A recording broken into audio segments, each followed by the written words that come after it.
Perempuannya juga. Kalau perempuan bulan ya. Golongan siapa? Ada lagi? Siapa? Ini yang ini. Ya pakai baju sama Bagus. Kalau seiman sama Adi kamu lihat? Kamu lihat nanti pulang aja, jangan di. Adi sih nggak ada di situ. Waktu pas kejadian nggak ada di situ. Ya terus kenapa kamu sebut ini? Apa ya? Nanti ngapain ada di situ? Di situ ya kan nongkrong. Nongkrong biasa sebelah jajanan kan kumpulannya di situ. Ya kan? Kamu mukul sama tangan apa sama tangan? Sama tangan aja. Sumpah demi Allah. Itu berapa orang waktu dikejar tuh? 50 itu 5 orang. 5 orang dianya. Yang lainnya pada kabur, ya itu jatuh. Di flyover ya. Itu ya jatuh ya, yang pakai motor apa warna merah. Biru apa sih? Lupa lagi. Hah? Yang jatuh ya? Tapi kan di tengah. Iya, dulu semua di tengah ini. Apanya? Itu lagi. Empat motor katanya tadi. Kamu juga sih? Jangan itu soal. Tadi kan udah bilang kan namanya kan kayak gitu. Sampai itu ada. Dari mana dikejarnya? Dari sekolah SMP 11 atau dari mana? Dari Oh, dari situ awalnya dikejarnya. Terus kena-kenanya di mana? ini mana tuh? Flyover. Jatuh, dia ditendang. Sama siapa yang nendang pertama? Ingat. Eko yang mana? Yang di situ ada? Yang bawa pakai helm. Sekarang ada.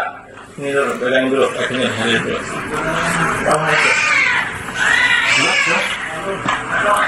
Ya masuk tuh sampai mati ya. Mati ya. Kita nggak tahu apa buat. Kamu mukul pakai tangan. Ini Eko ini. Ini Eko. Mukul pakai. Kalau nendang Kamu mau pakai apa? Adik.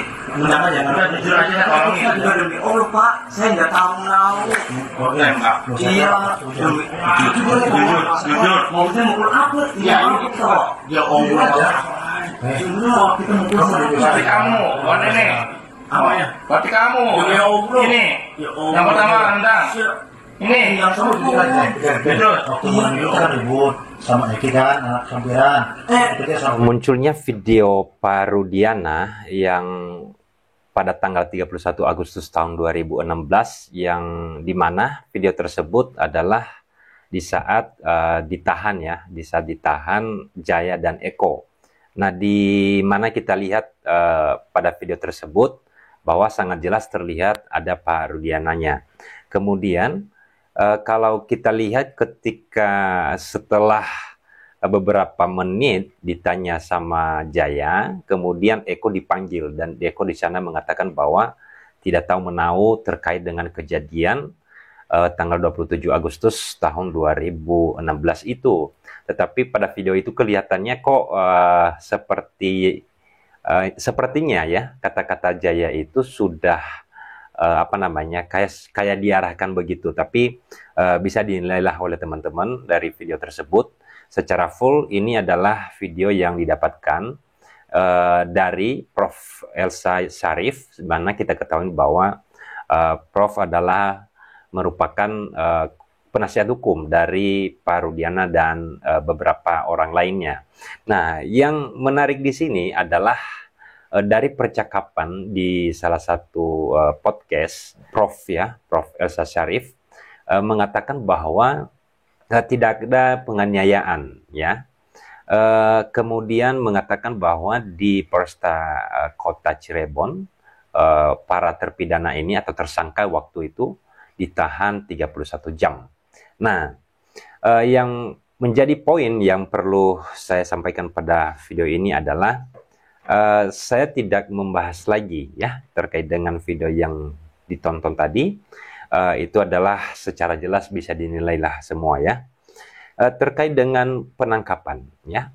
Penangkapan para tersangka itu adalah di sore hari ya. Di mana dari percakapan Prof. Elsa Syarif mengatakan bahwa dari jam 5 ke jam 5 kemudian antara jam 1 di tanggal 2 itu sudah dilimpahkan ke Polda Jabar para tersangka dan juga berkasnya ya.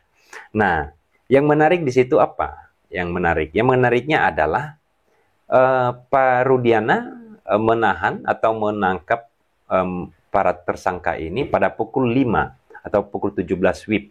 Ya, kemudian yang menjadi pertanyaannya, kapan Pak Rudiananya membuat laporan kepolisian? Harusnya laporan kepolisian itu kan sebelum dilakukan proses penyidikan kemudian dilakukan penangkapan dan penahanan para tersangka setelah ada penyidikan.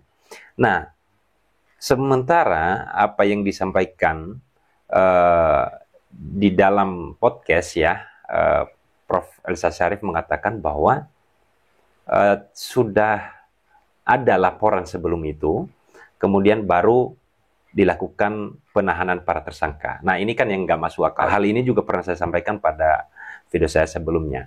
Nah, saya perlu menunjukkan ini lagi bahwa laporan kepolisian itu pernah saya menyampaikan bahwa ada 2. Namun yang perlu saya sampaikan di sini, bahwa di dalam laporan kepolisian Pak Rudiana waktu itu membuat laporannya di sini itu dilaporkan ya, nomor LP-nya 953 dilaporkan pada hari Rabu ya, tanggal 31 Agustus 2016 sekitar jam 17 WIB. Nah, video tadi itu kan 31 Agustus 2016 ya kan. Kemudian ditanya di jam 5, artinya di saat itu baru buat laporan juga kan begitu. Nah, menjadi pertanyaan, bagaimana para tersangka itu bisa diketahui bahwa mereka yang melakukan, kemudian bagaimana bisa mengetahui nama-nama para tersangka itu. Nah, itu satu hal yang perlu mungkin dijawab secara sendirinya nanti oleh Prof. Elsa Sharif ya terkait hal ini, karena perlu dilihat juga dokumen-dokumennya. Jadi jangan asal kita menyampaikan tanpa data. Kemudian terkait dengan penahanan 31 jam. Nah, Prof. Elsa Sharif mengatakan bahwa waktu itu dilakukan pendampingan oleh keluarga, menolak untuk didampingin oleh penasihat hukum.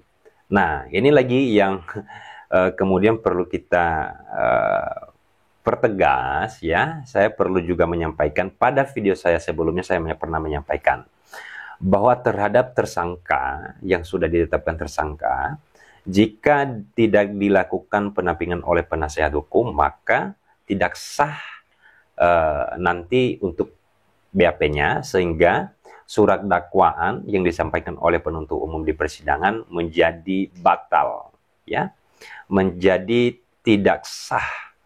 Nah, dan kemudian sesuai dengan pasal 54, pasal 56 Kitab Undang-Undang Hukum Acara Pidana itu wajib didampingin penasihat hukum. Ya. Kalau tidak didampingin oleh penasihat hukum, bagaimana memastikan proses penyidikan sampai dengan penuntutan hak-hak para tersangka tersebut. Contohnya keluarganya tidak tahu hukum atau tidak paham terkait dengan proses-proses di kepolisian. Ini kan satu pertanyaan, dan ini kemudian harusnya dipelajarin lagi, apakah kita mengabaikan terkait dengan yang sudah diatur di dalam Kitab Undang-Undang Hukum Acara Pidana. Kemudian terkait penahanan 31 jam itu artinya kalau satu hari itu 24 jam. Nah, wajib 1 kali 24 jam itu wajib sudah ada penasihat hukum, baik ditunjuk oleh pihak kepolisian ataupun ditunjuk atau dicari sendiri oleh tersangka. Itu wajib. Kalau tidak, maka seharusnya mereka tidak boleh ditahan. Kan begitu.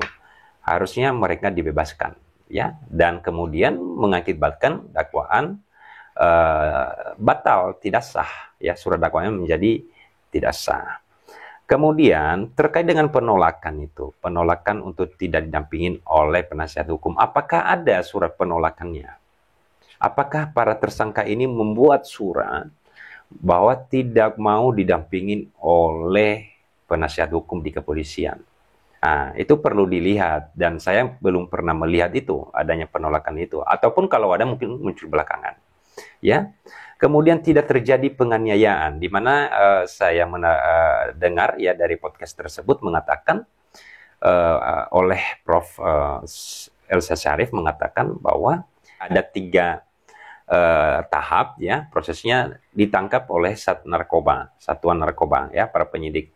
Kemudian diserahkan ke satuan reskrim, kemudian baru dimasukkan ke ruang tahanan. Nah, di sini ini perlu yang di cross check. Apakah proses penangkapan para tersangka itu berdasarkan sprint dari Kasat Reskrim atau dari Kasat Narkoba? Nah, ini juga yang perlu dilihat, ini perlu dijawab. Nah, kemudian tidak terjadi penganiayaan di sana, katanya kan begitu. Nah, kalau kita lihat di video tadi, bahwa memang betul tidak ada ciri-ciri sudah dilakukan pemukulan, sekalipun kita di video ada sedikit bayangan ya, mau mukul tapi nggak jadi, kemudian megang-megang kepala segala macam, itu tidak ada memang bekasnya. Tetapi yang menjadi pertanyaannya, kalau memang tidak ada penganiayaan, kemudian kenapa foto tersebut muncul dengan kondisi para tersangka tersebut dalam kondisi babak belur? Itu yang pertama. Kalau disampaikan bahwa terjadinya penganiayaan tersebut bukan oleh petugas, tetapi oleh para tahanan tersebut di dalam ruang tahanan, maka di dalam persidangan, di bawah sumpah, para tersangka ini, para terdakwa ini sudah mengatakan bahwa ada penganiayaan, bukan dilakukan oleh teman-temannya mereka sendiri. Dan kemudian bukan hanya sekedar penganiayaan, sempat ada penembakan, kan gitu kan? Sempat ditembak kan? Nah, kemudian yang tidak diceritakan, ada salah satu saksi yang sempat ditahan kemudian dikeluarkan. Kan begitu ya?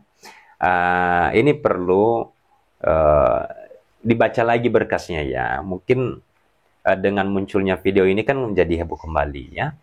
Nah, itu yang perlu saya sampaikan, bahwa tidak mungkin ya para tahanan itu sendiri melakukan pemukulan, penganiayaan, menggosok balsem ya kepada teman-temannya sendiri, karena ya mereka kondisinya adalah sama-sama jadi tahanan, dan kalaupun terjadi harusnya petugas melakukan pengecekan dan siapa yang menjadi pelakunya dari beberapa orang tersangka tersebut di dalam ruang tahanan. Itu harus dipertegas. Jadi disampaikan dengan informasi yang benar dan bisa bertanggungjawabkan pernyataan tersebut ya.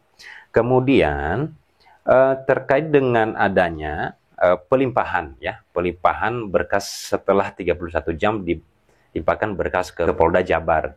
Nah, ketika mereka di BAP di Polda Jabar itu sudah posisi penyidikan, arti BAP dalam proses penyidikan.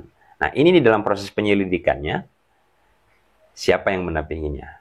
Nah, itu yang dipertanyakan. Jadi jangan langsung dipotong ya, jangan langsung dipotong bahwa enggak, waktu di Polda Jabar mereka didampingin, dan waktu di Polresta Cirebon itu mereka menolak mendampingin, kemudian mereka didampingin oleh keluarga.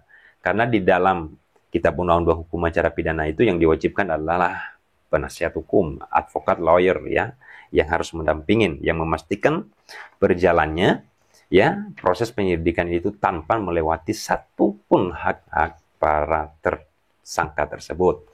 Kemudian foto dan video-video yang dimana Prof.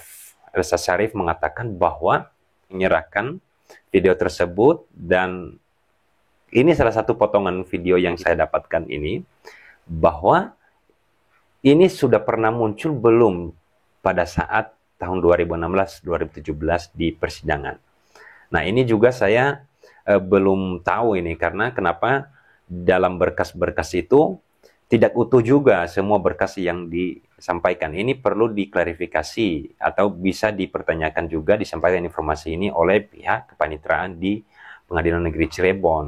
apakah video dan foto-foto yang dimaksud oleh beliau ini pernah enggak disampaikan apa tidak, atau ada beberapa video yang mungkin tidak pernah disampaikan, atau ada kecurigaan-kecurigaan selama ini ternyata ada beberapa video yang memang tidak pernah disampaikan di publik, tidak pernah disampaikan, dan ternyata di dalam flash disk yang mau disampaikan oleh beliau, ya, Prof. Elsa Syarif yang luar biasa, ya, ada semua di sini utuh gitu ya. Dan ini menurut saya ini membantu ya, ini membantu para terpidana yang sekarang ini sedang menunggu putusan Mahkamah Agung atas pengajuan permohonan PK. Ini sangat membantu ini ya. Saya tidak tahu arah dari apa yang disampaikan oleh beliau itu, apakah untuk membela Parudiana atau justru membalik untuk memberikan sebuah titik terang buat hakim yang mulia yang ada di Mahkamah Agung untuk memutus perkara ini bahwa memang para terpidana ini tidak bersalah. Nah, ini juga sangat-sangat membantu sebenarnya, sangat-sangat membantu. Hanya saja yang disayangkan baru muncul belakangan, ya kan? Baru muncul sekarang-sekarang, di mana dalam tahun 2016, ya, dari tahun 2016, 2017 sampai tahun 2024 ini tidak pernah ada muncul video ini kan. Dan kemudian ada beberapa foto yang dimaksud oleh beliau juga, dan dokumen-dokumen yang lain. Tetapi dengan munculnya ini ya, kita bersyukur aja ya. Kita bersyukur bahwa ini pastinya satu pemikiran, sekalipun mana posisinya beliau adalah di posisinya Parudiana dan beberapa orang yang lainnya, di mana kemudian para terpidana itu berseberangan ya, tetapi ya intinya hanya satu tujuan, untuk menegakkan hukum, mengungkapkan kebenaran dan menegakkan keadilan ya. Kita berharap nanti putusan Mahkamah Agung dalam permohonan PK akan segera muncul, agar segera diperiksa dan diputus dengan memberikan putusan yang menguntungkan para terpidana. Ya, kita berdoa semua dan semoga para terpidana segera dibebaskan dari penjara. Semoga bermanfaat dan sampai jumpa lagi pada video berikut.